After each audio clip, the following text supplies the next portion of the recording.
Paano kung ang lalaking inilibing mo gamit ang sarili mong mga kamay ay muling kumatok sa pintuan ng bahay ninyo makalipas ang 2 taon? Paano kung ang asawa mong buong akala mo'y tuluyan ng kinuha ng kamatayan ay muling humarap sa iyo?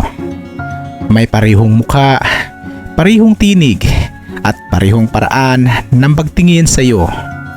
Pero may dalang isang lihim na kayang sirain ang lahat ng natitira sa puso mo. Ito ang kwento ni Lenny, isang babaeng hindi kailanman nakausad sa pagkamatay ng kanyang asawa.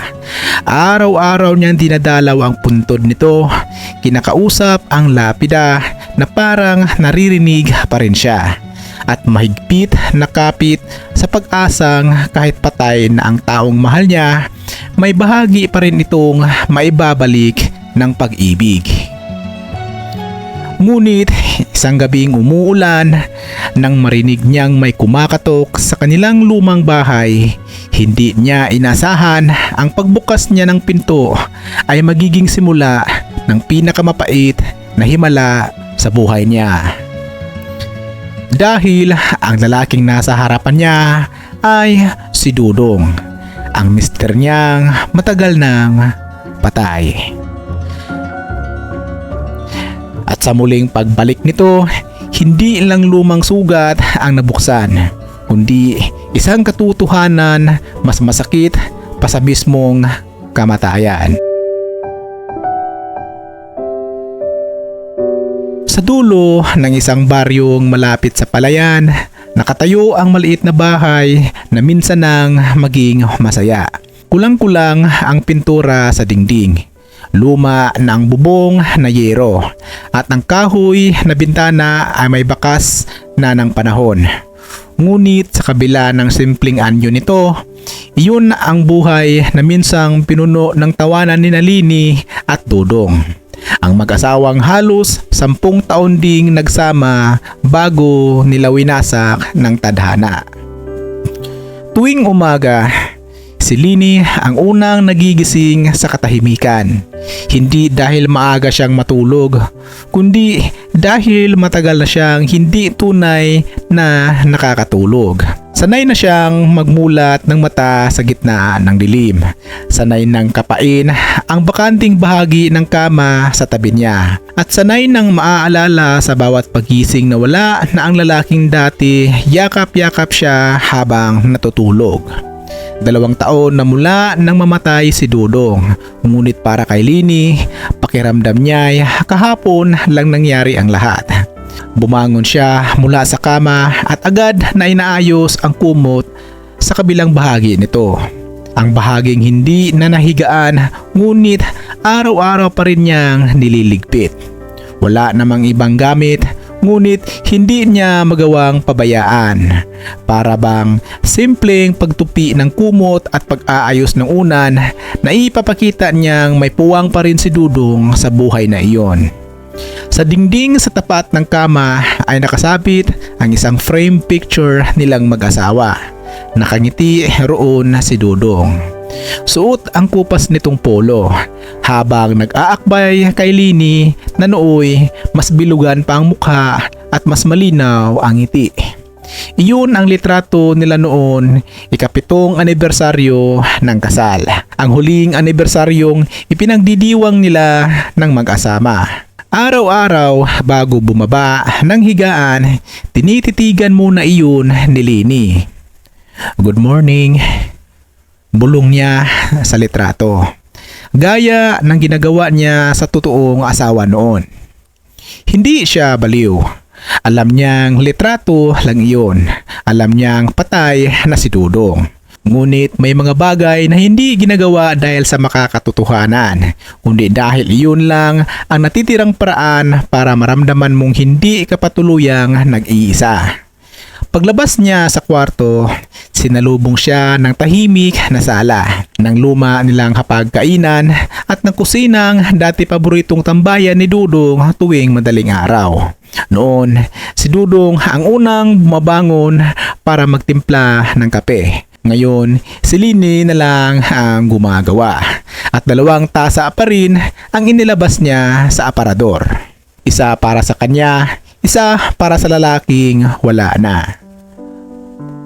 Pagkatapos ay ilalapag niya ang isang tasa sa tapat ng bakanting upuan ni Dudong. Hahayaan niya iyon hanggang sa lumamig ang kape. Sa kanya lang huhugasan na parang normal na bagay lang ang lahat. Yun ang naging buhay ni Lini sa loob ng 2 taon. Isang paulit-ulit na pag-ikot ng mga ritual na para bang mahinihintay pa siyang bumalik. Minsan, sinabihan siya ng kaibigan niya na si Risa na baka kailangan niyang humingi ng tulong.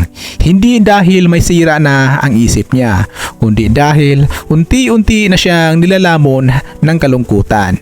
Si Risa ang nag-iisang taong madalas dumalaw kay Lini. Bata pa lang ay magkaibigan na sila at noong nabalo si Lini, si Risa rin ang isa sa mga unang sumalo sa kanya sa mga gabing halos ayaw na niyang mabubuhay. Ngunit kahit gaano kabait katapat si Risa, may mga pader sa puso ni Lini na hindi basta-bastang mabubuwag ng kahit sinong kaibigan.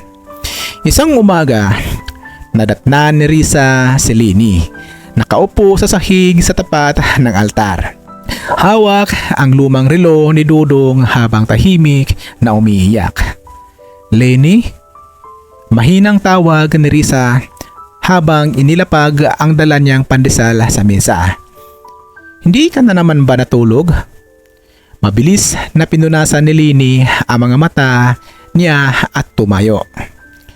"Nakatulog naman." Mahinang sagot niya kahit halatang hindi totoo.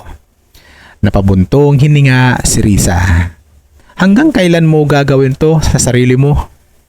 "Ang alin?" "Yung araw-araw mong pagpanggap na nandito pa rin si Dudong." Napakurap si Lini at bahagyang tumigas ang mukha. "Hindi ako nagpapanggap. Lini, 2 taon na. Araw-araw mong kinakausap ang litrato niya. Araw-araw kang nagtitimpla ng 2 kape. Hindi mo man lang ginalaw ang mga damit niya sa cabinet. Pati tsinelas niya nandoon pa rin sa labas ng pinto." Napaiwas ng tingin si Lini. Alam niyang totoo ang lahat ng iyon, pero hindi niya matanggap na mali ang ginagawa niya. "Kung aalisin ko ang mga gamit niya, para ko na ring tinanggap na wala na talaga siya." Lumambot ang mukha ni Risa. Umupo ito sa tabi niya at marahang hinawakan ang kamay niya. "Kaibigan, matagal nang wala si Dudong. Ang tanong, ikaw, nandito ka pa ba talaga?" Parang may tumarak sa dibdib ni Lini sa tanong na iyon. Dahil sa totoo lang, matagal na rin siyang hindi sigurado. Bago namatay si Dudong, wala nang ibang hinihiling si Lini sa buhay kundi nananatiling buo ang munting pamilyang binuo nila. Hindi man sila nagkaroon ng anak, sapat na para kay Lini ang simpleng buhay na kasama ang asawa niya. Hindi mayaman si Dudong, karpintero lamang ito at minsan ay tumatanggap ng kung anong-anong sideline sa bukid para may pandagdag sa kita. Si Lini naman ay nagtitinda ng kakanin sa umaga at tumutulong sa pananahi ni Aling Vering tuwing may bakante siyang oras. Hindi marangya ang buhay nila, pero puno iyon ng pag-aaruga. Si Dudong ang tipo ng asawang hindi mahilig sa matatamis na salita pero marunong magparamdam ng pagmamahal sa maliit na bagay. Kapag napapansin nitong pagod na si Lini, siya na ang maghuhugas ng pinggan kahit pagod din siya sa trabaho.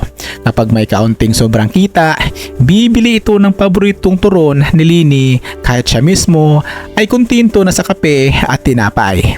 At kapag may bagyo at tumutulo ang bubong, hindi ito matutulog hanggat hindi natatakpan ng timba ang bawat tagas para hindi mabasa ang higaan ng asawa niya. "Hindi kita mabibigyan ng maraming pera," madalas sabihin ni Dudong habang nakahiga sila sa gabi. "Pero hanggat kaya ko, hindi kita pababayaan." At para kay Lini, sapat na iyon. Sa lahat ng lalaking nakilala niya, si Dudong lang ang hindi nangakong bibigyan siya ng marangyang buhay. Ngunit si Dudong ang tanging nangakong hindi siya iiwan, kaya lalo siyang nasaktan nang iyon mismo ang nangyari. Hindi makakalimutan ni Lenny ang umagang iyon. Makulimlim ang langit at tila nagbabadya ang ulan kahit maaga pa. Nagmamadali si Dudong sa pag-inom ng kape dahil may pinapagawa raw sa kabilang baryo. Isang bubong ng budiga ng kanilang tapusin bago dumating ang malakas na ulan. Ilang beses siyang pinigilan ni Lenny. "Bukas ka na lang pumunta," sabi niya habang inilapag ang pandesal sa mesa. "Parang delikado kasi ang panahon." Ngumiti lang si Dudong at kinurot ang pisngi niya. "Kung hindi ako pupunta, wala tayong pambili ng gamot mo sa sipon. Di ako na lang muna ang walang gamot." Tigas ng ulo mo. Natatawa nitong sagot. "Maaga lang to, babalik din ako agad mamaya." Noong umagang iyon, hindi alam ni Lenny na huling beses na pala niyang maririnig ang boses ng asawa niya ng buhay. Bago dumating si Dudong, bumalik pa ito sa pinto para halikan siya sa noo. "Magluto ka mamaya ng adobo ha," sabi nito. "Pagbalik ko, kakain tayo." Tumango si Lenny at ngumiti. "Sige, basta umuwi ka kaagad ha." "Oo, uuwi ako." Iyon ang huli nitong pangako. Pagsapit ng tanghali, nagsimula ng malakas na ulan. Naghintay si Lenny sa may bintana habang paulit-ulit na tinitingnan ang daan sa labas. Umaasang makikita niya ang payong ni Dudong o ang pamilyar nitong lakad pauwi. Ngunit lumalim ang hapon at gumabi nang wala pa rin ito. Kinakabahan na siya. Bandang alas 7 ng gabi, may kumatok sa pinto. Nang buksan niya iyon, bumungad sa kanya si June, ang matalik na kaibigan ni Dudong. Basang-basa ito sa ulan, maputla, at halatang hindi malaman kung paano sisimulan ang sasabihin. "June, nasaan si Dudong?" Agad na tinanong ni Lenny at nanlamig ang mga kamay. Hindi agad nakapagsalita si June. Ilang saglit nito nakayuko bago tuluyang tumingin sa kanya. "Lenny," nanginginig nitong sabi. "Nahulog si Dudong mula sa bubong ng budiga." Parang tumigil ang mundo ni Lenny. Anong sabi mo?" Mahinang tanong niya kahit malinaw niyang naririnig. "Dinala namin siya sa ospital pero hindi na siya umabot." Pakiramdam ni Lenny noon ay may sumabog sa tinga niya. Hindi niya marinig ang kasunod na mga salita ni June. Ang tanging alam niya ay bigla siyang napakapit sa pinto dahil parang nawawalan siya ng balanse. Umikot ang paningin niya, nanikip ang dibdib at nanghina ang tuhod. "Huwag kang magbiro," bulong niya. Hindi pwedeng ganun." Ngunit umiiyak si June. At sa pag-iyak nito, doon tuluyang nagdurog-durog ang lahat ng pag-asa ni Lenny. Hindi na maalala ni Lenny kung paano siya nakarating sa ospital. Hindi niya alam kung paano siya naisakay ni June sa tricycle o paano siya nakapasok sa malamig na hallway na amoy gamot at bleach. Ang malinaw lang sa alaala niya ay ang puting kumot na nakatakip sa katawan ni Dudong at ang paa nitong kita sa dulo ng higaan. "Ayoko," paulit niyang sinabi habang pinipigilan siya ni June. "Hindi si Dudong yan. Hindi pwede. Hindi pwedeng siya yan." Ngunit nang marahan niyang inalis ang kumot sa mukha nito, doon niya nakita ang lalaking pinakamamahal niya. Maputla, walang galaw, may bahid na dugo sa gilid ng noo at malamig ang balat. "Dudong!" Humagulhol niyang tawag. Wala nang sumagot. Hinawakan niya ang pisngi nito.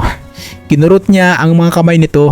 Paulit-ulit niyang tinatawag ang pangalan nito na para bang mapipilit niyang bumalik sa buhay ang isang taong tuluyan nang nawala. Ngunit hindi na dumilat si Dudong. Hindi na ngumiti. Hindi na nagsabing, "Nandito lang ako." Sa gabing iyon, halos mabaliw si Lini sa kakaiyak.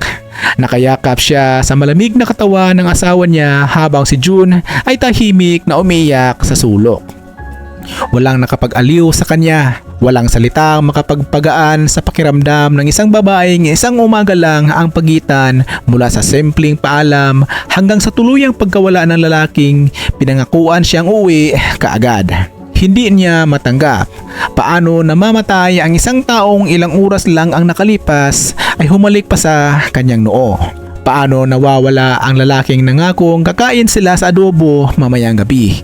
Paano matatapos ang isang buhay sa loob lang ng isang maling apak? Sa lahat ng tanong ni Lenny, walang sumagot. 3 gabing ibinurol si Dudong sa maliit na chapel ng baryo. 3 gabing hindi natulog si Lenny. Nakaupo sa tabi ng kabaong at nakatitig sa mukha ng asawa niyang para bang inasahan pa rin niyang bigla itong gagalaw. Maraming nakiramay, may mga kapitbahay, may mga katrabaho ni Dudong at ilang kamag-anak na matagal nang hindi nagpapakita pero nagsulputan nang mabalitaan ang nangyari. Lahat sila ay may kanya-kanyang sinasabi. Magpakatatag ka, Lenny. Ganun talaga ang buhay. Nasa mabuting kalagayan na siya. Ngunit para kay Lenny, ang lahat ng iyon puro hangin lang. Wala sa mga salitang iyon na makapagpaliwanag kung bakit ang lalaking isang sandalan niya ay kailangan kunin sa kanya ng ganoon kabilis. Noong 2 gabi ng burol, dumating si Risa, dala ang mainit na lugaw at isang malinis na bempo. Naupo ito sa tabi ni Lenny at tahimik lang siyang pinaypayan ng ilang minuto bago nagsalita. Kumain ka na? Maghapon ka nang walang laman ng tiyan. Umiling si Lenny. Hindi ako gutom. Lenny, paano ako kakain, Risa? Si Dudu nga hindi na makakain ulit. Napayuko si Risa. Wala itong naisagot. Dahil iyon ang klase ng sakit na hindi nalulunasan ng pilit na pagkain o mahabang pahinga. Sa kabilang sulok ng chapel ay naroon si June, tahimik na nakatayo at nakatitig lang sa kabaong ng kaibigan. Minsan ay lumalapit ito kay Lenny para tanungin kung may kailangan siya. Ngunit madalas ay umiiwas siya sa tingin. Hindi dahil galit siya kay June, kundi dahil sa tuwing nakita niya ito, naaalala niya ang gabing si June ang naghatid ng balita ng kamatayan ni Dudong. At sa bawat pag-aalala niya roon, para na naman siyang pinapatay ulit. Noong araw ng libing, halos nawala ng malay si Lenny sa tindi ng pag-iyak niya. Mahigpit niyang hawak ang kabaong ni Dudong habang unti-unti niyang ibinababa sa hukay. Ayaw niyang bumitaw. Ayaw niyang tanggapin na yun na ang huling pagkakataong mahawakan niya ang lalaking nangakong tatanda kasama siya. Dudong, huwag mo akong iwan. Paulit-ulit niyang sigaw. Walang pakialam sa mga taong nakatingin. Sabi mo, uuwi ka kaagad. Sabi mo, kakain pa tayo. Dudong, please, huwag mo akong iwan. Si Risa at June nang humawak sa kanya nang halos tumalon siya sa hukay sa sobrang paghihinagpis. Nanginginig ang buong katawan niya, namamao sa kakaiyak at parang unti-unti nang nauupos ang natitira niyang lakas. Nang tuluyan nang natabunan ng lupa ang kabaong ni Dudong, doon unang pumasok sa isip ni Lenny ang nakakatakot na katotohanan. Wala na siyang hinihintay pang umuwi. Wala na magtatanong kung kumain na ba siya.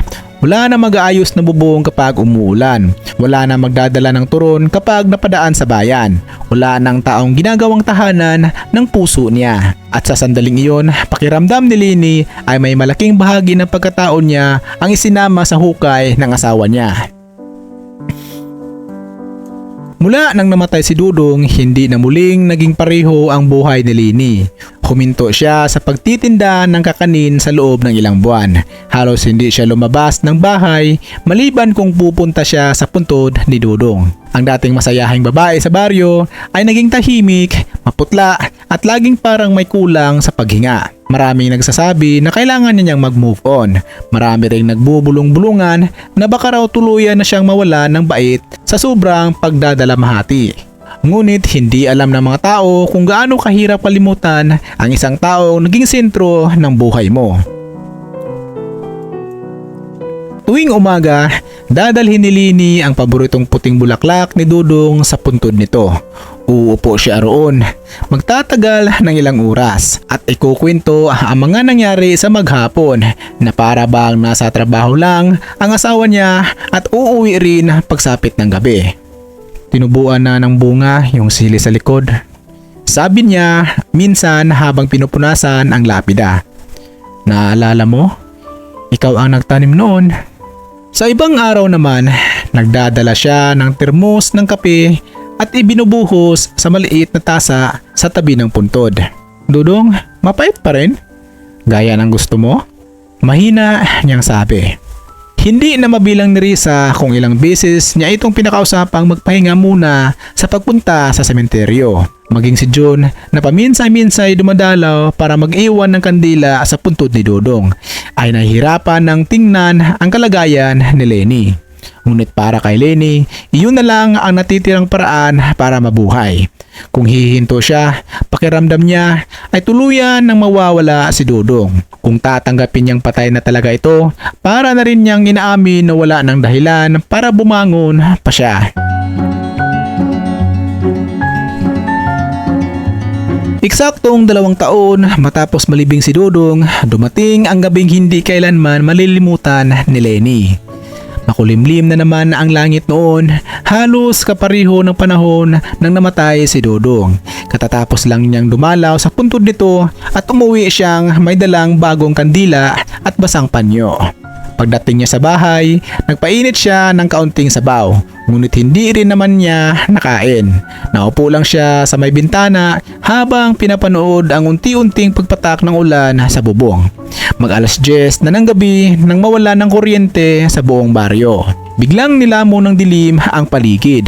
Tanging ilaw ng kandila sa altar ang natira sa loob ng bahay. Tahimik ang lahat maliban sa malakas na buhos ng ulan at paminsan-minsang kulog na malayo. Sanay na si Leni sa ganoong katahimikan, pero ng gabing iyon, kakaiba ang pakiramdam niya. Para bang may mabigat na presensyang hindi niya maipaliwanag. Tumayo siya para isara ng maigi ang bintana nang biglang napahinto siya. May kumatok sa pinto. Sa ganoong oras, sa ganoong lakas ng ulan, halos walang bumibisita sa bahay niya. Agad niyang inisip na baka si Risa iyon o baka si June na may kailangang sabihin. Ngunit nang sumilip siya sa maliit na siwang na bintana, wala siyang makita kundi ang maitim na silweta ng isang lalaking nakatayo sa labas, basang-basa sa ulan at kinabahan siya. Sinong nandyan? Malakas niyang tanong at walang sumasagot. Muli, kumakatok ang tao sa pinto, mas mabagal, mas mabigat. Nilakasan ni Leni ang loob niya at dahan-dahang lumapit sa pinto. Nanginginig ang kamay niya habang hinawakan ang seradura. Hindi niya maipaliwanag kung bakit parang biglang bumilis ang tibok ng puso niya. Hindi dahil sa takot, kundi dahil sa kakaibang pakiramdam na parang matagal nang hinihintay ang kaluluwa niya. Marahan niyang binuksan ang pinto. At sa pag-angat niya ng tingin, pakiramdam niya ay tumigil ang mundo. Nakatayo sa harap niya ang isang lalaking basang-basa, humihingal at maputla sa malamig. Nakatayo sa harap niya ang isang lalaking basang-basa, humihingal at maputla sa lamig. Ngunit hindi iyon ang nagpayanig sa buong katawan ni Leni, kundi ang mukha nito. Dahil ang lalaking nasa harap niya, ang lalaking may parehong mata, parehong tindig, parehong piklat sa may kaliwang kilay, ay si Dudong. Ang mister niyang 2 taon nang nakalibing. Leni, paus na tawag ng lalaki. Napaatras si Leni. Namilog ang mga mata at napakapit sa pinto para hindi bumagsak. Hindi. Bulong niya at namumutla. Hindi pwede. Ngunit muling tumingin sa kanya ang lalaki. Parang pagod na pagod Parang may gustong ipaliwanag, parang may 2 taong hinabol para makauwi. At sa mahinang boses na iyon, muli niyang narinig ang pangalang matagal nang hindi binibigkas ng taong buhay. Humulagpos ang hininga ni Lenny. Nanginginig ang mga tuhod niya. At bago pa niya maiintindihan kung panaginip ba iyon, kababalaghan o isang malupit na biro ng tadhana, biglang nagdilim ang paningin niya at tuluyan siyang nawala ng malay sa harap ng lalaking matagal na niyang inilibing.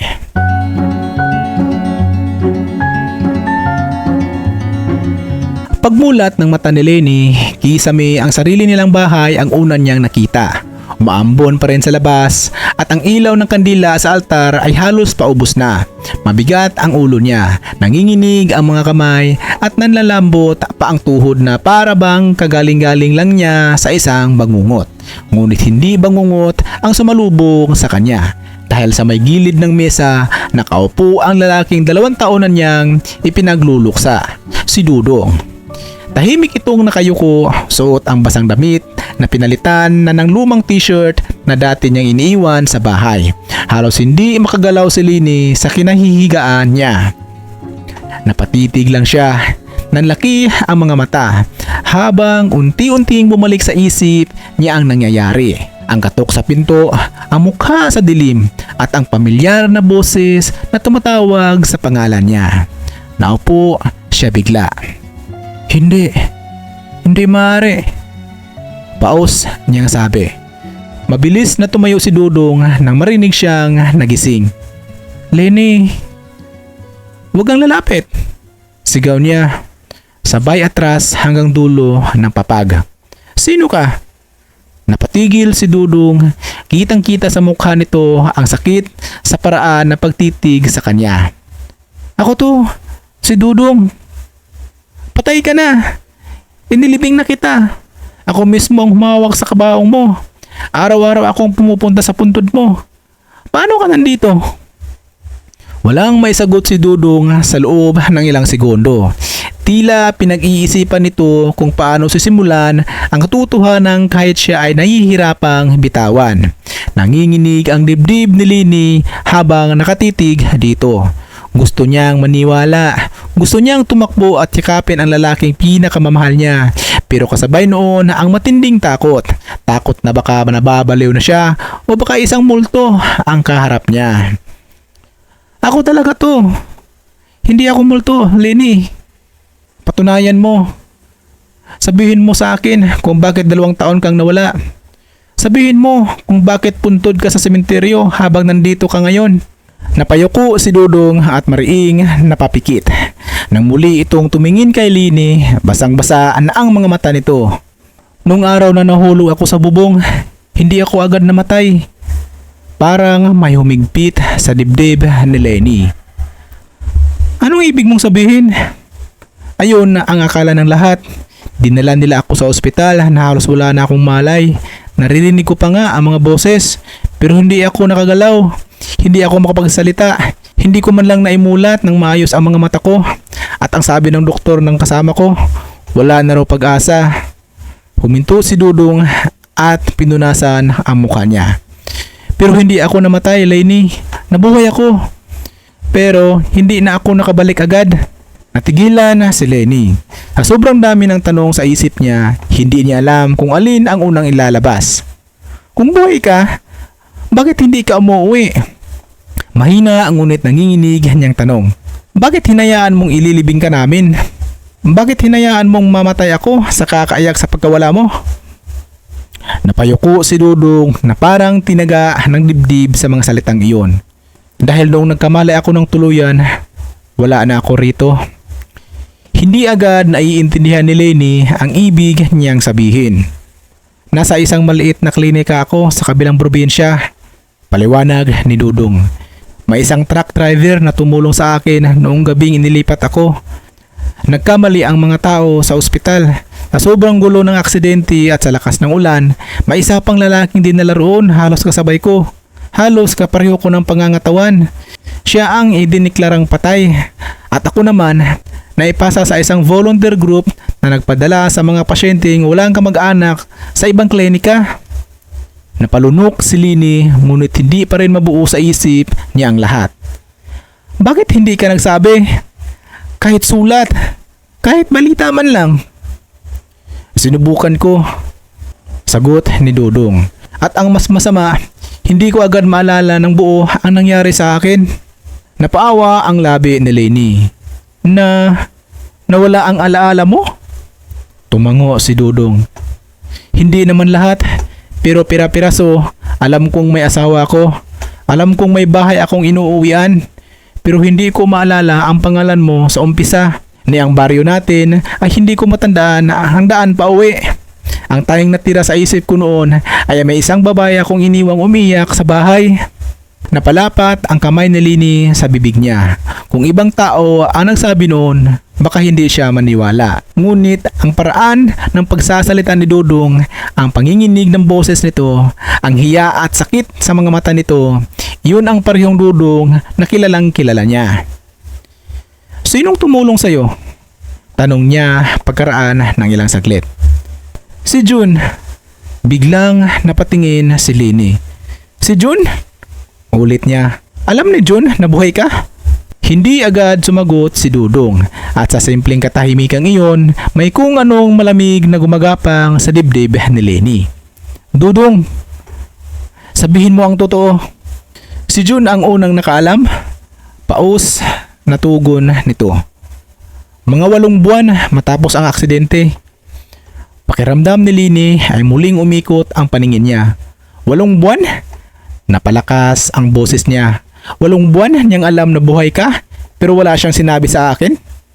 Tumango si Dudong at doon biglang tumulo ang luha ni Leni. Hindi lang dahil sa gulat kundi dahil sa bigat na panibagong pagtataksil na unti-unting bumubukas sa harap niya. Bakit? Bakit niya itinatago? Tahimik na napahawak si Dudong sa noo niya. Dahil pinakiusapan ko siya. Parang sinampal si Leni. Ikaw? Ikaw ang may gustong magtago? Ikaw ang pumili na pabayaan ako mabuhay sa puntod mo? Ako ang nakiusap kay Jun na huwag mo na sabihin sa'yo. Sabi ni Dudong, umiiyak na rin. Noong nakita kami, hirap na hirap pa akong maglakad. Nagtatrabaho ako noon sa isang pagawaan para may pambili ng gamot at pamasahe. Nahihiya ako sa'yo, Leni. 2 beses akong sumubok umuwi pero umaatras ako. Wala akong maiharap sa'yo kundi isang katawang halos hindi na makatayo at isang katotohanang hindi na rin maunawaan. Hindi mo iniisip ang pinagdaanan ko? Napasigaw si Lini. Hindi mo ba naiisip na iniyakan kita araw-araw? Na kinakausap ko ang puntod mo na parang naririnig mo ako? Na natulog akong niyayakap ang damit mo dahil hindi ko matanggap na nawala ka na? Dudong, asawa mo ako. Bakit ako pa ang iniiwan mo sa dilim? Napatayo si Dudong ngunit hindi lumapit. Takot ako. Takot ka? Natatawa ngunit umiiyak na sabi ni Leni. Ako rin natatakot. Takot na takot akong mabuhay mag-isa. Takot akong tumanda nang wala ka. Pero hindi ako nagtago. Dudong, ikaw ang nangakong uuwi. Tapos ikaw pa ang kusang nawala. Bumagsak ang balikat ni Dudong. Halos hindi na ito makatingin sa kanya. Alam ko. Mahina ang sabi nito. At iyon ang kasalanan bitbit ko sa loob ng 2 taon, Leni. Sa labas, lalong lumakas ang ulan. Ang bahay na minsang naging tahimik na dambana ng alaala ay ngayon punong-puno ng iyak, tanong at galit.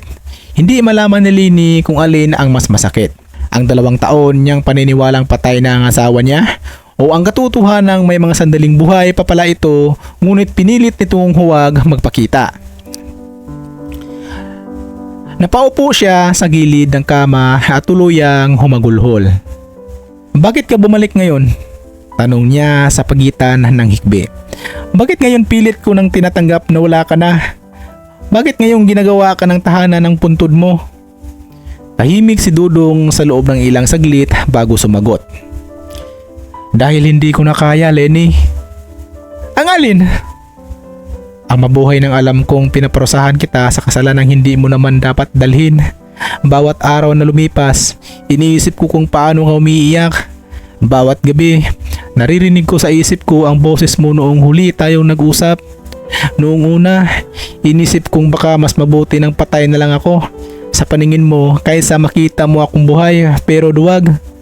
Pero habang tumatagal, lalo akong nilalamon ng konsensya, Lenny. Pinunasan ni Dudong ang luha niya at humakbang ng kaunti palapit, ngunit humindo rin agad. Bumalik ako dahil gusto kong humingi ng tawad. Kahit isang beses lang. Kahit murahin mo ako, itaboy o kamuhian habang buhay, gusto kong marinig mo mismo sa akin ang totoo. Hindi makapagsalita si Lenny. Parang hinahati ang dibdib niya sa dalawang magkasalungat na damdamin. Ang saya na buhay ang lalaki na mahal niya at ang puot na dahil sa kanya 2 taon siyang nabuhay sa maling pagluluksa. Alam ba ni Risa? Mahinang tanong niya. Umiling naman si Dudong at sabi, hindi, si June lang. Muling nanikip ang dibdib ni Lenny.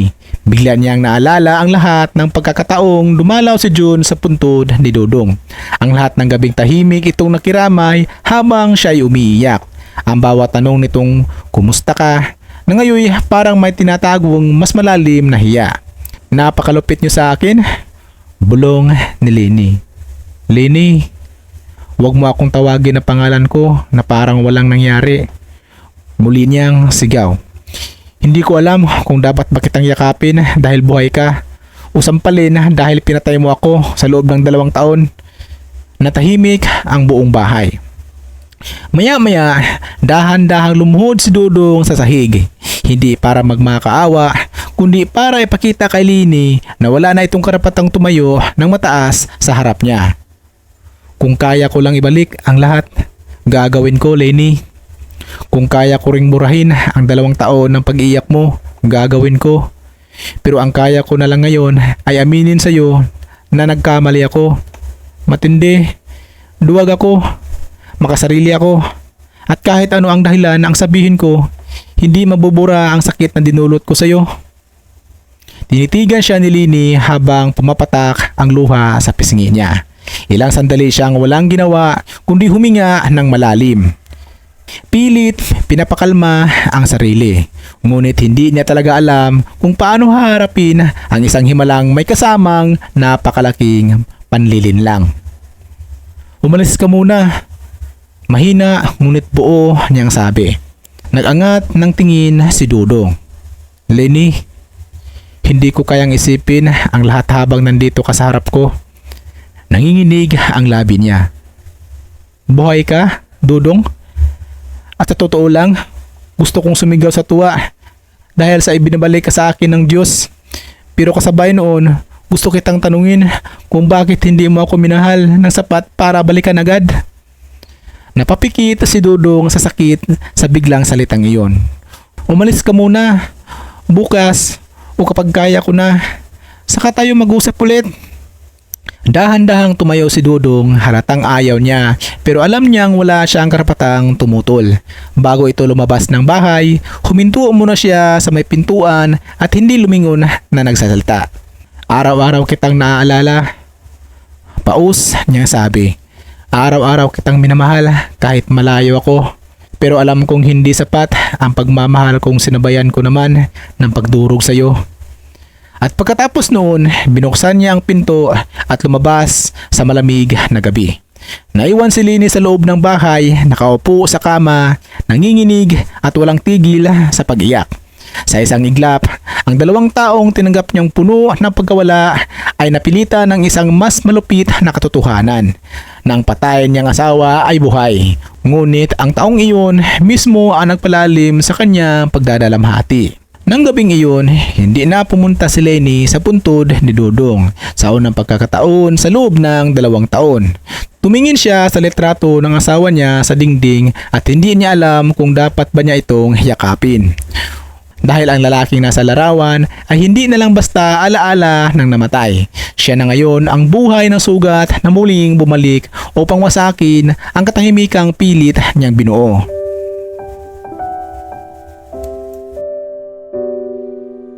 Kinabukasan, hindi sumikat ng maayos ang araw sa paningin ni Lenny. Kahit maliwanag na sa labas, parang madilim pa rin sa loob ng bahay nila. Hindi siya halos nakatulog matapos ang pagbabalik ni Dudong. Paulit-ulit sa isip niya ang mukha nitong basang-basa sa ulan, ang boses nitong paus na tumatawag sa pangalan niya, at higit sa lahat, ang katotohanan ng 2 taon siyang nagluksa sa isang taong buhay pala. Sa ibabaw ng mesa ay naroon pa rin ang 2 tasa ng kape na hindi niya nahugasan kagabi. Dati, ang isa roon ay para sa alaala ni Dudong. Ngunit ngayong alam na niyang buhay ito, parang biglang naging mabigat tingnan ang lahat ng ritual na ginagawa niya para sa isang patay na asawa. Ang bawat kandilang sinindihan niya sa puntod, ang bawat bulaklak na dinala niya, ang bawat luha sa lapida, lahat ng iyon ay biglang maibang anyo. Hindi na lang iyon pagdadalamhati, isa na rin iyong alaala na panlinlin lang. Napaupo siya sa silya at napahawak sa ulo. Pakiramdam niya ay hindi niya kilala ang sarili niyang emosyon.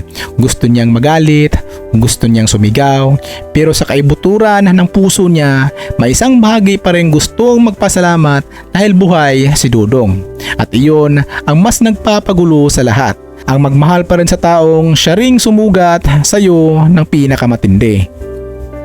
Bandang alas 9 ng umaga, dumating si Risa, dala ang mainit na lugaw at piniritong isda. Gaya ng dati, pumasok ito ng walang katok dahil kabisado na nito ang bahay. Ngunit pagkakita pa lang kay Lenny ay agad nitong napahinto. Anong nangyari sa'yo? Parang hindi ka talaga natulog. Tumingin si Lenny sa kaibigan niya. Namumugto ang mga mata niya at maputla ang labi. Ilang segundo siyang hindi nagsalita. Para bang hindi niya alam kung paano bibitawan ang katotohanan kahit siya ay hirap pang paniwalaan. Bumalik si Dudong. Natigilan si Risa. Ano? Bumalik si Dudong kagabi. Ulit ni Lenny at sa pagsasabi niya noon ay muling nanikip ang dibdib niya. Buhay siya, Risa. Napabagsak ang supot ng pandesal na hawak ni Risa sa misa. Lenny, ano ang sinasabi mo? Nilalagnat ka ba? O baka nananaginip ka lang? Hindi ako nananaginip. Nandito siya kagabi. Kinausap niya ako. Umiyak siya. Humingi siya ng tawad. Napalunok si Risa at unti-unting naupo sa tapat niya. Kita sa mukha nito ang takot at pagkalito. Paano mangyayari yun? Hindi ko rin alam kung paano ko ipapaliwanag lahat. Ang sabi niya, hindi raw siya namatay. Nagkamali raw ang mga tao sa ospital. Dinala raw siya sa isang klinika. Nawalan daw siya ng alaala. Tapos, huminto si Lenny at mariing napapikit. At si June, alam pala niya. Halos mapatayo si Risa sa narinig. Anong ibig mong sabihin? Si June ang unang nakaalam na buhay si Dudong, pero tinatago nila sa akin. Muling natahimik si Risa. Ang mukha nitong kanina ay puno ng pagtataka ay napilitan ng pag-aalala at pagkainis. Matagal na rin itong kilala si June at alam nito ang mabait at maaasahan nito. Kaya ang marinig na may ganitong kalaking sikreto pala itong tinatago kay Lenny ay halos hindi rin ito matanggap. Nasaan si June? Mariing tanong ni Risa. Hindi agad nakasagot si Lenny. Hindi ko alam. Hanapin natin. Risa, hindi pwede ito, Lenny. Kung totoo ang lahat ng sinabi mo, may utang siyang paliwanag sa'yo. Hindi sapat na basta ka lang paiyakin ng 2 taon tapos isang gabi biglang may babalik na parang wala lang nangyari.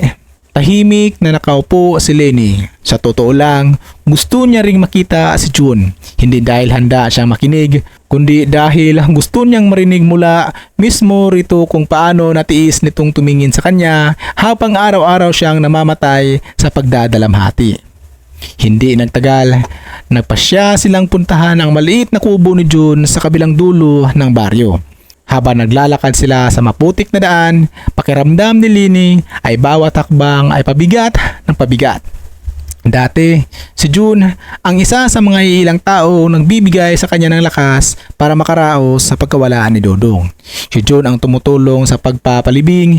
Si June ang naghahatid sa kanya sa ospital nung himatayin siya sa burol. Si June ang laging may dalang kandila kapag kaarawan ni Dodong. At ngayong nalaman niyang alam pala nito ang totoo, pakiramdam ni Lenny ay pati ang mga alaala ng kabutihan ni June ay nadungisan. Pagdating nila sa kubo, nadatnan nila ito nakaupo sa may hagdanan. Tila kagagaling lang sa bukid. Pag-angat nito ng tingin at pagkakita kay Lenny, agad itong namutla. Para bang alam na nito kung bakit siya naroon. Lenny? Mahinang sabi ni June habang tumatayo. Hindi na nagaksaya ng oras si Lenny. Lumapit siya rito at diritsang tumingin sa mga mata nito. Buhay si Dodong. Napatango si June. At sa simpleng pagyuko nito, doon tuloy ang nagliyab ang natitirang pagpipigil ni Lenny. Gaano katagal mong alam? Nanginginig niyang tanong. Tahimik si June sa loob ng ilang segundo. Tila alam nitong wala nang saysay ng pagsisinungaling. Mahigit 1 taon, Lenny. Parang may sumabog sa dibdib ni Lenny. Mahigit 1 taon? Ulit niya at napahikbi. Mahigit 1 taon mo akong pinapanood na umiiyak sa puntod ng asawa ko habang alam mo palang buhay siya? Lenny, makinig ka muna. Makinig? Nung nasa burol ako, nakaupo ka sa tabi ng kabaong nang akala ko si Dodong ay wala na. Nung umiiyak ako sa sementeryo, nandoon ka rin. Nung kaarawan niya at nagdala ka ng kandila. Alam mo palang wala siyang kaluluwa roon dahil buhay siya. Paano mo natiis yun? Ha? Paano mo natiis, June? Napayuko si June at mahigpit na napahawak sa noo. Halatang mabigat na mabigat ang lahat ng ito para sa kanya. Ngunit hindi pa rin iyon sapat para palamigin ang galit ni Lenny. Sabihin mo sa akin ang totoo. Lahat-lahat. Ngayon din. Huminga ng malalim si June bago nagsalita. Noong una ko siyang makita, hindi ko rin agad nakilala si Dodong.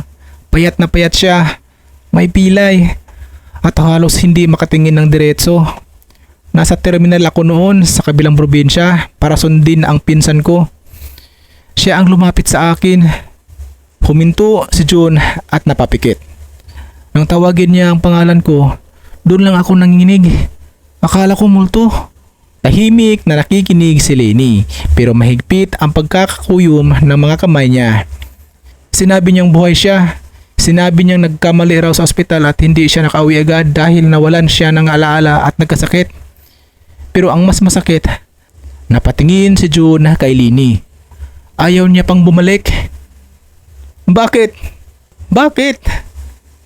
Garalgal na tanong ni Lenny. Dahil sa hiya, sa takot, at dahil may nalaman siya tungkol sa sarili niya na hindi niya matanggap. Biglang kumunot ang noo ni Lenny. Anong nalalaman niya? Napahinto si June na para bang pinipili ang mga salitang gagamitin. Hindi ko alam, Lenny, kung dapat ba ako ang magsabi. Wala ka ng karapatang mamili pa. Sigaw ni Lenny. Niloko niyo na ako ng matagal. Huwag mo nang dagdagan. Napabuntong hininga si June at saka marahang tumango. Nung nasa klinika si Dodong, may mga test na ginagawa sa kanya dahil sa madalas niyang pagkahilo at paghihina. Doon nalaman ng doktor na may problema pala ang puso niya. Natigilan si Lenny. Puso? Oo, may malubha na pala siyang sakit sa puso, Lenny. Sagot ni June. Matagal na raw iyong lumala kahit hindi niya alam. Ang sabi ng doktor, kahit nakaligtas siya sa aksidente, hindi pa rin sigurado kung hahaba ang buhay niya. Kailangan niya ang tuloy-tuloy na gamot at iwas mabibigat na trabaho. Pero wala siyang pera, wala siyang maayos na matutuluyan. At ang nasa isip niya lang noon ay ayaw na niyang mahirapan ka ulit. Napatakip ang bibig si Lenny. Pakiramdam niya ay may malamig na kamay na humahawak sa dibdib niya. Hindi totoo. Sinabi ko rin sa kanya na umuwi tayo, dugtong ni June. Na ikaw ang asawa niya at may karapatan kang malaman. Pero ayaw niya.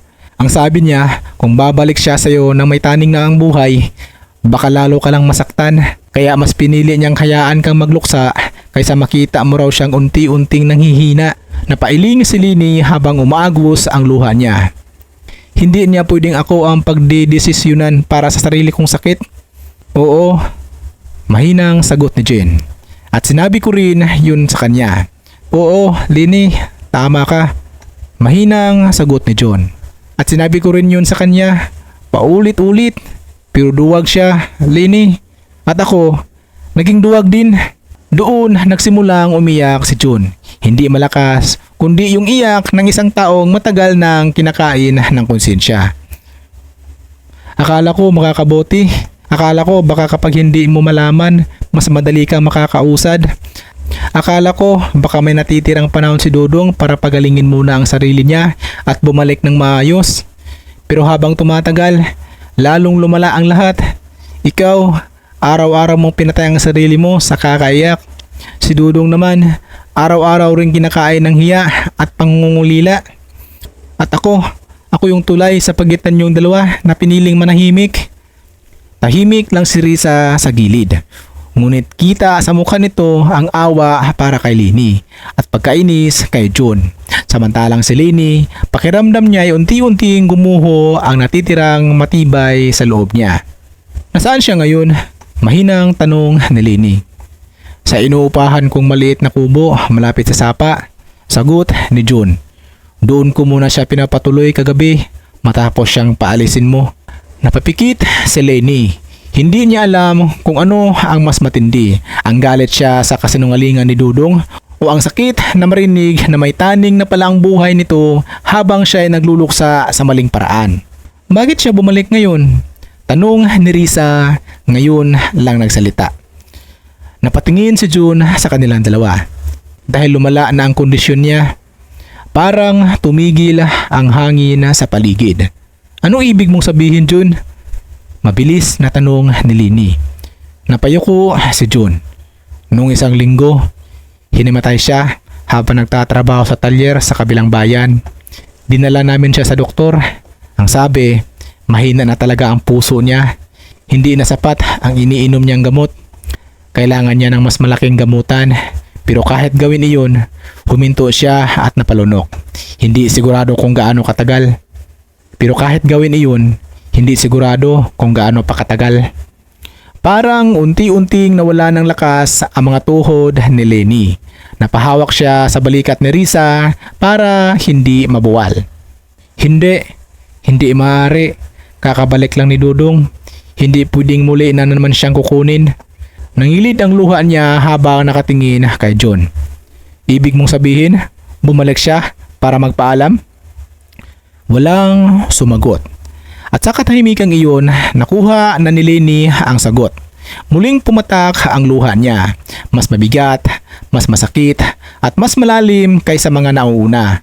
Dahil ngayon, hindi na lang siya isang asawang niluksa ang maling kamatayan ng mister niya. Isa na rin siyang babaeng kaharap pa lang ang sa muling pagbabalik ng mahal niya, ngunit maaring paghahanda na rin pala iyon sa isa pang pagkawala. Napaupo siya sa gilid ng hagdanan ni John at tuluyang napahagulhol. Napakalupit naman. Umiyak niyang sabi. Bakit ganito? Bakit nung patay siya, buhay pala? Tapos ngayong buhay siya, saka ko na naman malalaman na maaari na naman siyang mawawala? Lumapit si June, ngunit umatras si Lenny. Hindi pa niya kayang tanggapin ang kahit anong pagdamay mula rito. Patawarin mo ako, kahit alam kong wala akong karapatang humingi. Hindi sumagot si Lenny, hindi dahil wala siyang gustong sabihin, kundi dahil pakiramdam niya kapag nagsalita pa siya ay baka tuluyan niya niyang mabasag. Pag-uwi ni Larissa sa bahay, tahimik ang buong daan. Tanging tunog ng tsinelas nila sa putik at ang mahina ng hangin ang maririnig. Nang makarating sila sa tapat ng bahay, hinawakan ni Risa ang kamay ni Lenny. Anong gagawin mo? Mahinang tanong nito. Tumingin si Lini sa pinto ng bahay nila. Ang pintong binuksan niya kagabi at muling nagbalik ang lalaking matagal na niyang inilibing. Noon, akala niya ang pinakamabigat na tanong ay kung paano babangon mula sa pagkawala. Ngunit ngayon, mas mahirap ang nasa harap niya. Paano mo yayakapin muli ang taong galit ka, mahal mo, at maaari mo na namang mawala sa parihong pagkakataon? Huminga ng malalim si Lini at pinunasan ang luha sa pisngi niya. Pupuntahan ko siya, sagot niya sa wakas. Sigurado ka? Hindi. Tapat niyang sagot. Hindi ko alam kung handa ba akong makita siya. Hindi ko rin alam kung mapapatawad ko ba siya. Pero kung totoo na may sakit siya, ayokong ang huli na namang marinig niya sa akin ay puro galit. Sa gabing iyon, matapos ang mahabang oras ng pag-iisip, nagpasya si Lini na puntahan ang kubo kung saan pansamantalang tumutuloy si Dudong. Wala siyang dalang bulaklak, wala ring pagkain. Ang dala niya lang ay isang pusong pagod na pagod ng masaktan, ngunit hindi pa rin marunong tumalikod sa taong pinakamamahal niya. Habang papalapit siya sa kubo, nakita niyang may ilaw sa loob at aninong nakaupo malapit sa bintana. Huminto siya sa labas, huminga ng malalim at dahan-dahang itinulak ang pinto. Nandoon si Dudong, nakaupo sa gilid ng kama, hawak ang dibdib na tila nahihirapang huminga. Dudong? Gulat na tawag ni Lini. Napatingin ito sa kanya at sa mukha pa lang nito ay nakita agad ni Lini ang katotohanan. Maputla si Dudong, nangingitim ang ilalim ng mga mata at parang ilang gabi nang hindi nagpapahinga. Dali-dali siyang lumapit at inalalayan ito. Ano nangyari sa iyo? Nanginginig niyang tanong. Wala to. Pilit nangiti ni Dudong na kahit halatang hirap. Nahihilo lang ako, Lini. Tumigil ka nga. Umiiyak na sabi ni Lini. Hanggang ngayon, nagsisinungaling ka pa rin ba sa akin? Sa unang pagkakataon mula nang bumalik si Dudong, muling nagtagpo ang mga kamay nila. Ngunit hindi nayakap ng saya, kundi sa gitna ng takot na baka huli na ang lahat. At habang hawak ni Lini ang malamig na palad ng asawa niyang muling nabuhay sa paningin niya, doon niya naramdaman ang isang katotohanan hindi na niya kayang takasan. Mahal pa rin niya si Dudong.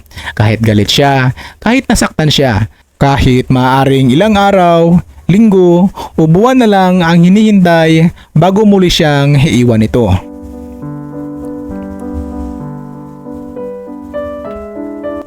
Nang gabing iyon, sa loob ng maliit na kubong inupahan ni June para kay Dudong, tuluyang gumuho ang matagal nang itinatagong tapang ni Lini. Habang hawak niya ang malamig na palad ng asawa, naramdaman niyang hindi na sapat ang galit para pigilan ang pagmamahal na kahit pinahihirapan, hindi pa rin namatay. Bakit hindi mo sinabi sa akin? Nanginginig niyang tanong habang inalalayan si Dudong na nakasandal ng maayos sa dingding. Bakit hinayaan mong ilibing kita sa isip ko ng 2 taon? Tapos babalik ka na parang mas lalo mo lang akong hinahanda sa isa pang pagkawala? Napatango si Dudong. Ilang sandali itong tahimik. Tila inuubos ang natitira niyang lakas bago sumagot. Dahil duwag ako, Lini. At dahil mahal kita sa maling paraan. Napapikit si Lini. Walang tamang pagmamahal sa pagsisinungaling. Alam ko, pero noong nalaman kong may sakit na pala ang puso ko, ang una kong iniisip ay ikaw, na kung babalik ako ng walang kasiguraduhan, muli kitang itatali sa isang buhay na puro pag-aalala. Ayokong maranasan mo yung araw-araw kang nababantay sa pahinga ko. Yung matutulog kang takot na baka hindi ako magising kinabukasan. Naisip ko, baka mas madali kung kamuhian mo na lang ang alaala ko kaysa makita mo akong unti-unting mawawala. Pero hindi mo man lang ako pinapili. Bulong ni Lini, puno ng luha ang mga mata. Asawa mo ako, Dudong. Kung may sakit ka, karapatan kong alagaan ka. Kung mamamatay ka, karapatan kong samahan ka. Hindi mo pwedeng ipasyang mag-isa na mas mabuti para sa akin na mawala ka nang hindi ko alam ang totoo. Napatitig si Dudong sa kanya at sa unang pagkakataon mula nang bumalik siya, hindi na niya tinago ang buong kahinaan sa mukha niya. Hindi na siya ang Dudong na palangiti, matibay at laging inuuna ang trabaho kaysa pahinga. Ang nasa harap na ni Lini ay isang lalaking pagod na sa pagtakbo, sa pagtago at sa pagdadala ng sariling kasalanan. Patawarin mo ako kahit alam kong hindi sapat ang salitang to. Hindi sumagot si Leni. Umiyak lang siya, tahimik, mabigat at halos walang tunog sa iyakang hindi lang para sa galit, kundi para sa 2 taon na ninakaw sa kanila, para sa mga gabing kinausap niya ang puntod ng asawang buhay pala at para sa takot na baka huli na ang lahat bago pa man sila muling maging buo. Maya-maya ay dumating na si June, si Risa sa kubo. May dalang tubig at gamot. Pagpasok ni Risa at makita ang kalagayan ni Dudong, agad nitong tinulungan si Lini na painumin ito. Si June naman ay tahimik lang sa isang sulok. Halatang hirap pa ring tumingin ng diretsyo kay Lini dahil sa konsensya. Ngunit wala ng lakas si Lini para buksan muli ang galit. Ang nasa isip niya ngayon ay isa lang. Paano niya hawakan ang natitirang oras? Gaano man ito kaikli na hindi na sila muling maagawan ng panahon. Kinabukasan, pinilit ni Lini si Dudong na sumama sa kanya sa bayan para matingnan ng doktor. Hindi na ito tumutol. Marahil ay napagod na rin itong magpanggap na kaya pa niya. Sa loob ng tricycle, mahigpit na hawak ni Lini ang kamay ng asawa. Hindi sila halos nag-uusap, pero sa unang pagkakataon sa mahabang panahon, may katahimikan sa pagitan nila na hindi gawa ng pagkawala, kundi ng muling pagbabalik. Sa klinika, tahimik na kinausap ng doktor si Lini habang nagpapahinga si Dudong sa kabilang kwarto, at sa bawat salitang narinig niya, para siyang pinipiraso. Mahina na raw ang puso ni Dudong, matagal na itong napabayaan at kailangan nito ng regular na gamot, pahinga at mas maayos na gamutan na hindi kayang ibigay ng maliit nilang baryo. Maaari para humaba ang panahon kung susuwertihin at makakuha ng tamang lunas. Ngunit maaari ring hindi. Walang malinaw na pangako ang doktor. Tanging pag-asa at pag-iingat lang. Paglabas niya sa silid, hindi agad nakapagsalita si Leni. Paglapit niya kay Dudong, pilit itong ngumiti. Tumingin si Lini sa asawa niya, sa lalaking minsang iniyakan niya sa puntod, sa lalaking minahal niya kahit salat sa buhay, sa lalaking nagkamali ng malaki ngunit siya pa rin ang laman ng puso nito. Galit ako sa ginagawa mo, tapat niyang sagot.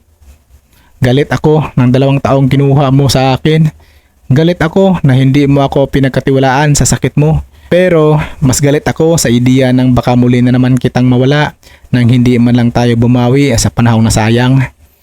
Nang marinig iyon ni Dudong, tuluyang pumatak ang luha nito. Mula noon, bumalik si Dudong sa bahay nila ni Leni. Hindi na bilang multo ng nakaraan, kundi bilang isang taong may pangalawang pagkakataon, kahit walang kasiguraduhang kung gaano ito katagal. Tinanggal ni Lini ang itim na tilang nakabalot sa larawan ni Dudong sa altar. Inalis niya ang kandilang nakasanay niyang sindihan gabi-gabi para sa kaluluwa nito.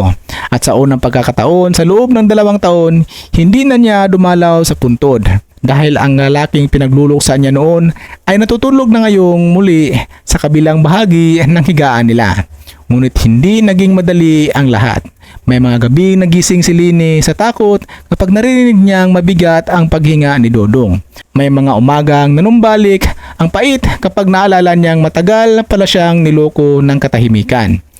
May mga sandaling nakatingin siya kay Dudong habang kumakain ito ng lugaw at gusto niya itong yakapin, pero ang sumasagi sa isip niya ay ang puntod na ilang bisis niyang binasa ng luha. Minsan, habang nakaupo sila sa may balkonahe at pinapanood ang mga bata naglalaro sa putikan, biglang nagsalita si Dudong. Kung sakaling mauuna akong mawala sa iyo ulit. Mahina nitong sabi. Tumigil ka nga. Butol agad ni Leni. Makinig ka muna. Ayaw sana niyang pakinggan, ngunit nang tumingin siya sa mukha ni Dudong, nakita niyang hindi takot ang laman nito, kundi kapayapaan. Kung mauuna akong mawala, Ayokong sa puntod mo na naman ako hahanapin. Ayokong ubusin mo ang buhay mo sa pag-iyak sa lapida. Gusto kong mabuhay ka. Gusto kong ituloy mo yung mga araw na hindi ko na maaabot. Gusto kong tumawa ka pa rin. Gusto kong maaalala mo na minamahal kita. Kahit nagkamali ako sa paraan. Napuno ng luha ang mga mata ni Lenny. Hindi ko kayang pangakuan yan, pero kaya kong pangakuan ka na hindi na kita hayang mag-isa sa sakit mo. Kung hanggang kailan ka ibibigay sa akin, sasamahan kita. At iyon ang ginawa niya. Lumipas ang mga linggo, si Risa ang naging katuwang ni Lenny sa pagbabantay kay Dudong. Habang si June na may tahimik na tumutulong sa gamot at sa mga kailangan sa bahay bilang kabayaran sa konsensyang matagal niyang pinasan. Isang gabi, habang mahina ang ulan sa bubong, humingi si Dudong ng pabor kay Lenny. Pwede bang dito ka lang sa tabi ko? Mahina nitong sabi. Hindi naman ako umalis. Pilit nangiting sagot ni Lenny habang inaayos ang kumot nito. Hindi, ang ibig kong sabihin dito ka lang. Hawakan mo ako. Naupo si Lenny sa silid ng higaan at hinawakan ang kamay niya. Tulad ng dati, magkatabi silang makikinig sa ulan. Ngunit iba ang gabing iyon. May kung anong kakaibang katahimikan sa mukha ni Dudong. Hindi lungkot, hindi takot, kundi para bang handa na itong bitawan ang bigat na matagal nitong dinadala. Lenny? Bulong nito. Salamat sa pagbubuhay mo ulit sa akin. Napakunot noo ni Lenny. Anong sinasabi mo? Ikaw nga itong bumalik mula sa patay? Umiling si Dudong. Hindi, noong bumalik ako, katawan ko lang ang nandito. Pero ikaw ang bumuhay ulit sa kung ano ang natira sa akin. Sa totoo lang, matagal na akong patay sa hiya sa konsensya. Ikaw lang ang dahilan kung bakit nagkaroon pa ako ng ilakas humarap sa katotohanan. Napayuko si Lenny at pilit nilulunok ang namumuong hikbi. Bakit mo kailangang magsalita ng ganyan? Mahinang sabi niya. Para nagpapaalam ka? Ngumiti si Dudong, ngunit bakas sa ngiting iyon ang pagod. Dahil baka bukas, hindi ko na masabi.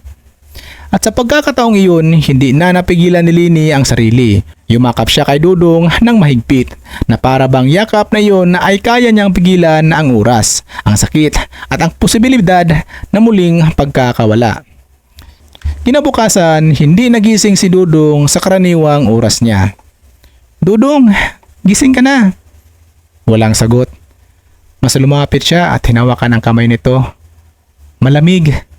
Sa sandaling iyon, parang tumigil ang mundo. Dudong? Mas malakas na tawag niya, nanginginig na ang boses. Dudong, huwag kang magpibiro. Sinubukan niya itong yugyugin. Tinawag niya si Risa. Tumakbo si June. Nagkagulo ang maliit na bahay na minsang naging saksi sa kanilang mga pangarap. Ngunit kahit anong iyak, kahit anong sigaw, kahit anong pakiusap, hindi na muling dumilat si Dudong. Sa pangalawang pagkakataon, nawala si Dudong sa buhay ni Lenny. Ngunit sa pagkakataong ito, hindi na sa gitna ng kasinungalingan. Hindi na sa maling puntod, hindi na sa pag-aakalang may dapat pa siyang hintayin, kundi sa harap ng katotohanan, kahit maiksi ang pagbabalik nito, nabigyan sila ng pagkakataong magpaalam, umiyak, humingi ng tawad at magmahal ng totoo bago tuluyang maghiwalay. Sa burol ni Dudong, hindi na itim ang suot ni Lenny. Puting bestida ang sinuot niya. Ang kulay ng kapayapaan at ng pangalawang pagkakataon, ibinibigay sa kanila kahit sandali lang. Marami ang nagtaka, ngunit nang tanungin siya ni Risa kung bakit iyon ang pinili niyang suot, umiti lang siya sa gitna ng namumugtong mga mata. Hindi man naibalik ang 2 taong nasayang, may isang bagay namang naibalik sa kanya si Dudong bago ito tuluyang nawala. Ang kakayahang muling magmahal ng hindi galit ang nangingibabaw. At si Lenny sa wakas ay natutong tanggapin na may mga pag-ibig na hindi sinusukat sa haba ng panahon na pinagsasamahan, kundi sa tapang na haharapin ang katotohanan kahit masakit at sa kakayahan magpatawad kahit sugatan ka pa.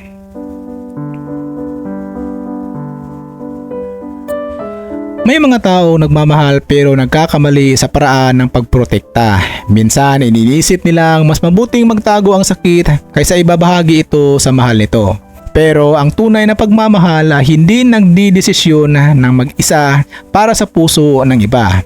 Ang totoo, ang pag-ibig ay hindi lang tungkol sa pagliligtas sa minamahal mula sa sakit, kundi sa pagiging tapat, sa pagharap sa takot ng makasama at sa pagbibigay ng karapatang pumili kahit mahirap ang katotohanan. Dahil sa huli, mas masakit ang kasinungalingang ipinagbalot sa pagmamahal kaysa sa katotohanang kayang harapin ng magkahawak ang kamay.